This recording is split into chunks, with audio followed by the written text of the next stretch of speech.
It's tea time. Let's go.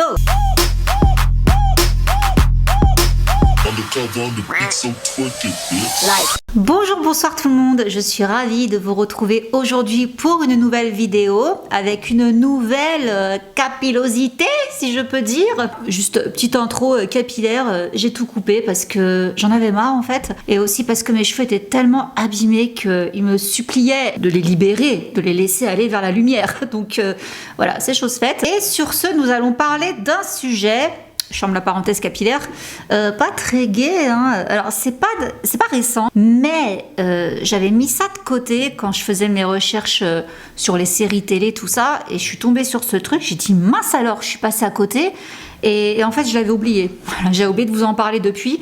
Je suis retombée là-dessus récemment. Nous allons parler donc de l'acteur Chris Noth, notre fameux Mr. Big. Parce que Sex and the City, hein, naturellement, fait partie des séries que j'aborderai dans cette chaîne. Et oh, je suis tombée de haut quand j'ai vu ça. Alors, on va remonter le temps. En décembre 2021, il a à ce moment-là 67 ans lorsque deux femmes sortent de l'ombre et du silence et l'accusent d'agression intime. Voilà, je peux pas dire le mot avec un S, hein, vous avez compris maintenant. Alors ces deux femmes, on a Zoé qui a 40 ans et Lily qui a 31 ans. Concernant Zoé, l'histoire remonte à 2004, ça s'était passé à Los Angeles, et concernant Lily, c'était en 2015 à New York. Zoé avait donc 22 ans quand elle a rencontré Chris Noth, et c'était dans une entreprise où elle venait de décrocher un boulot. Donc elle dit qu'il l'a bien dragué devant ses collègues, tout ça. Il a récupéré son numéro de téléphone dans l'annuaire de l'entreprise et il a commencé à lui envoyer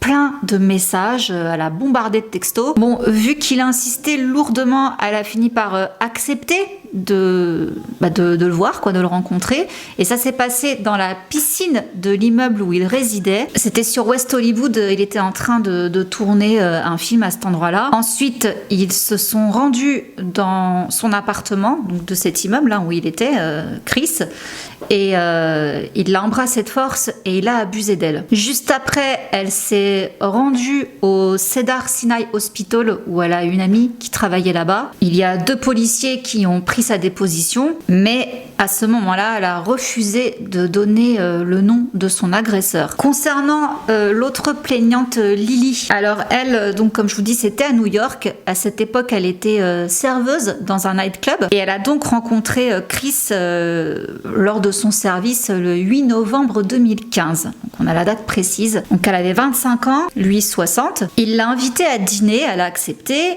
Elle s'est ensuite rendue chez lui, dans son appartement qu'il avait à Greenwich Village.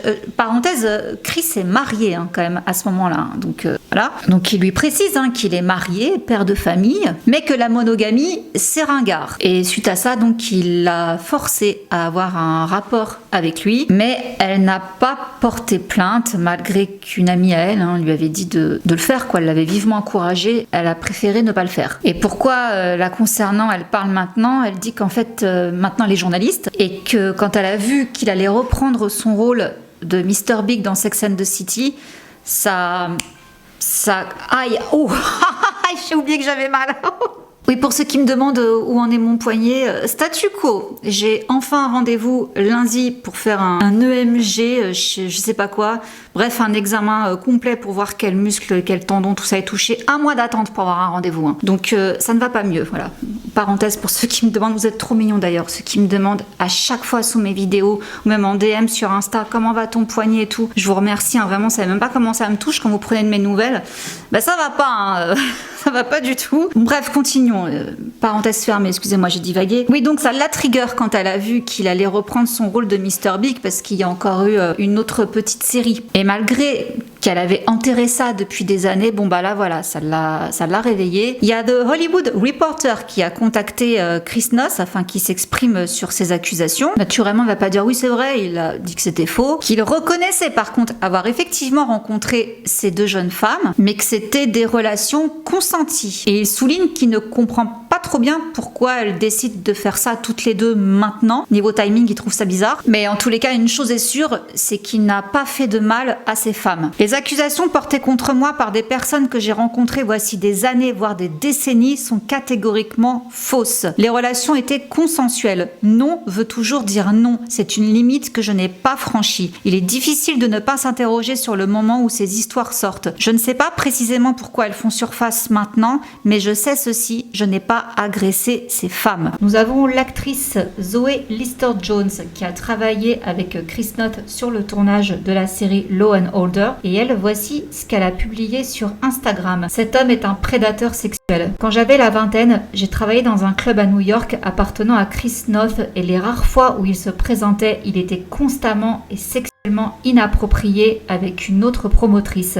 Cette même année, j'étais une invitée sur Law & Order et c'était son premier épisode de retour en tant que détective, après Sex and the City. Il était ivre sur le plateau. Pendant ma scène d'interrogatoire, il avait une bière sous la table qu'il buvait entre les prises. Il s'est approché de moi, m'a reniflé dans le cou et m'a chuchoté « Tu sens bon ». Je n'ai rien dit, mon ami au club n'a jamais rien dit, c'est si rare que nous le fassions. Une partie d'être une femme dans ce monde est d'être fière de savoir comment se comporter dans ces situations, en niant leur impact comme moyen de survie et enterrer les sensations qui accompagnent les transgressions qui nous ont été enseignées et tout simplement à prévoir. Chris Noth a capitalisé sur le fantasme que les femmes croyaient que Mr. Big représentait et ces fantasmes créaient souvent des environnements où la confusion émotionnelle prospère. Et elle a donc conclu son message avec une insulte pour Mr. Big. Bon, vous vous doutez bien malgré tout que il s'est fait cancel, donc voilà, il n'a pas échappé. Son agence qui gère sa carrière, elle a mis fin à leur collaboration. CBS et Universal Television, ils ont décidé de l'évincer de la série dans laquelle il jouait, The Equalizer. Il avait un des rôles principaux d'ailleurs dedans. Et à ce moment-là, il était aussi en pleine campagne publicitaire pour une marque de vélos d'appartement. C'était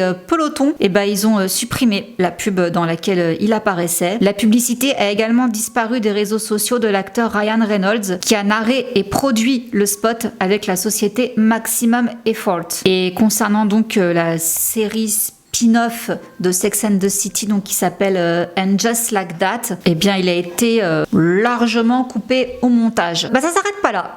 Dans la foulée, il y a une troisième personne qui va également accuser l'acteur. Alors là, son prénom a été modifié, donc on va l'appeler Ava. Donc elle a 30 ans et elle déclare donc avoir été victime d'agression de la part de Chris quand elle était âgée de 18 ans. Donc à ce moment-là, elle travaillait comme hôtesse et chanteuse dans un restaurant italien près de Times Square, à New York, donc, lorsque Chris, donc elle avait 55 ans d'après ce qu'elle dit, il venait parfois au restaurant, généralement ivre, elle précise. Et ce soir-là, lui et Ava ont chanté en duo dans le restaurant. Quelques instants plus tard, il lui aurait déclaré « J'aime les femmes canadiennes » en la pressant sur son... Comment je peux détourner ça? Sur sa source de désir, voilà, on va dire ça comme ça. Et après la fermeture du restaurant, c'est-à-dire vers 1h du matin, ils se sont retrouvés seuls dans le bureau du restaurant où elle allait pour récupérer sa paye. Et là, elle déclare « Il a agi comme si nous nous étions intentionnellement cachés ensemble. Il a commencé à m'embrasser et il m'a poussé contre le bureau. » Alors là, je peux pas vous décrire concrètement ce qu'elle dit, c'est trop graphique et la vidéo va sauter, mais en gros, il a essayé de la tripoter, mais il s'est aperçu qu'elle était indisposée. Voilà, vous voyez, quand il s'est rendu compte de ça, Ava a pensé que ça la sauverait, que du coup, il allait arrêter toute tentative, mais non, il lui a juste demandé si c'était bientôt la fin et il a continué à la tripoter. Elle a tenté de le repousser, elle précise qu'elle lui a répété non, non, non, et comme il n'avait pas l'air de l'entendre ou de vouloir l'entendre, elle a fini par lui dire « pas ici ». Et là, ça a calmé l'homme. Il s'est donc arrêté et elle dit qu'il lui a envoyé un texto pour lui demander son adresse afin qu'il puisse lui envoyer une voiture pour la récupérer. Mais elle est rentrée chez elle et n'a jamais répondu. Donc troisième accusation.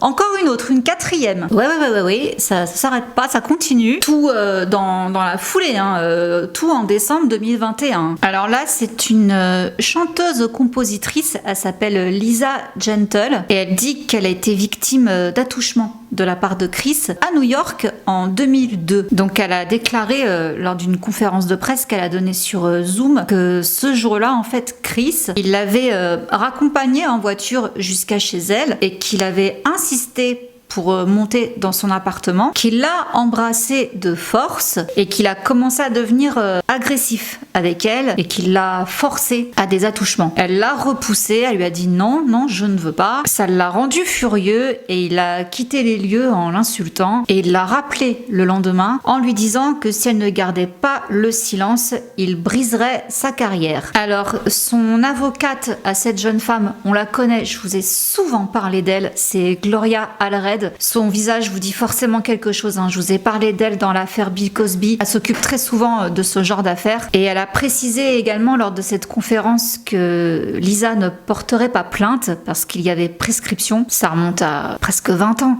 les faits. Et là, vous vous doutez bien que les journalistes, ça a fait un tollé dans la presse américaine, tout ça. Certainement en France, hein, mais moi, je vous dis, je suis passée à côté. On aime bien aller essayer de déterrer des choses. Donc, il y a le New York Post, justement, qui est allé fouiner. Donc ils ont été faire quelques recherches dans les archives et ils ont trouvé quelque chose d'intéressant à propos d'une ancienne partenaire de Chris Noth. Donc il s'agissait de Beverly Johnson et ils ont découvert que cette jeune femme avait déposé une ordonnance de restriction contre Chris en 1995. Ça date quand même aussi un petit peu. Et elle a déposé cette ordonnance après qu'il l'ait menacée de mort. Donc dans cette ordonnance, il était écrit que Chris lui avait donné un coup de poing à la poitrine ainsi que dans les côtes. Elle avait des ecchymoses au visage ainsi que sur le corps et elle a dû donc recevoir des soins médicaux. Donc c'était le 27 juillet 1995. Elle dit qu'il a donc proféré des menaces de mort à répétition, l'appelant jusqu'à 25 fois par jour pour menacer de la tuer et de détruire son visage et même de tuer son chien. En octobre 1995, un juge a approuvé la demande temporaire d'éloignement et ils ont donc accepté les conditions de cette restriction jusqu'en 2017. Ça a pris effet quand même longtemps, de 95 à 2017. Donc ils devaient rester à au moins 500 mètres l'un de l'autre et de tout autre membre de sa famille, à Beverly. C'était un ancien mannequin, cette femme. Et il n'avait pas non plus le droit de s'approcher de chez elle et de son lieu de travail. Voilà comment s'est terminé leurs 5 ans de relation. Et dans cet accord, il est également stipulé qu'au-delà de ne pas s'agresser, se molester, bref, tout ce qu'on veut, il devait également éviter de faire des déclarations désobligeantes l'un sur l'autre. Bon, suite à tout ce scandale, il y a quand même des actrices de Sex and the City qui ont réagi. Elles ont fait un communiqué en disant « Nous sommes profondément attristés d'apprendre les accusations dont fait l'objet Chris Noth. Nous soutenons les femmes qui ont pris la parole et partagé leurs douloureuses expériences. Nous savons que ça doit être difficile et nous les félicitons de l'avoir fait. » Bon, Sarah Jessica Parker, on s'est un peu plus intéressé à elle parce qu'apparemment elle était très proche de Chris depuis des années, enfin depuis le début de la série, quoi. Donc amie de longue date. Elle l'a très mal vécu et on a un proche qui a déclaré: elle est farouchement protectrice envers Carrie Bradshaw, son personnage dans la série, et elle est furieuse qu'elle et tous les autres acteurs du feuilleton soient placés dans cette position.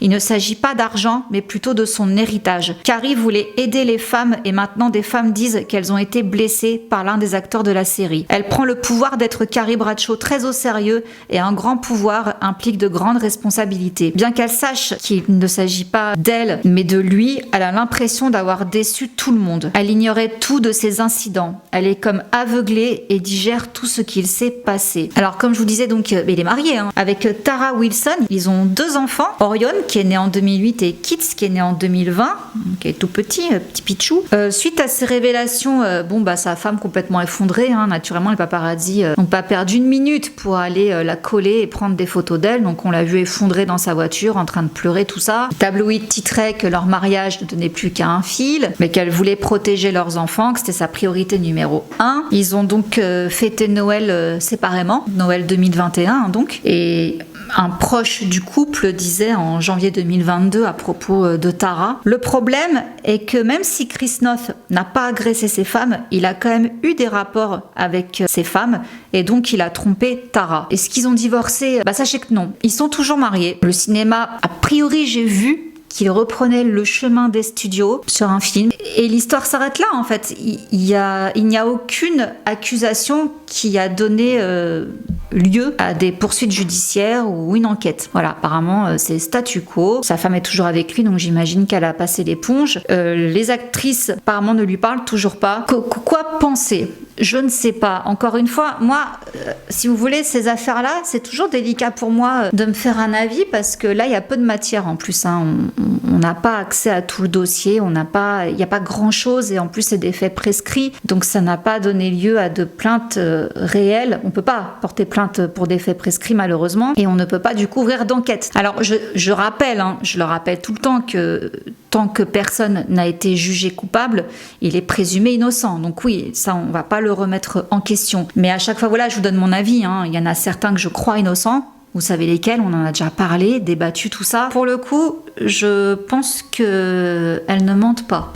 Et je vais vous dire pourquoi. L'ex qui a demandé une ordonnance de restriction contre lui, ce qu'elle décrit, comment il l'a...